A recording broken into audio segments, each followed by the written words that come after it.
জালিম একজন বাদশা ছিলেন, নমরুদ তাহার নাম।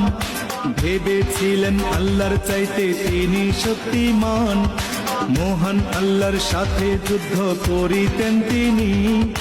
দেখেছিলেন তাহার যত সৈন্য বাহিনী, আল্লাহকে মারার জন্য তীর মারে আকাশে।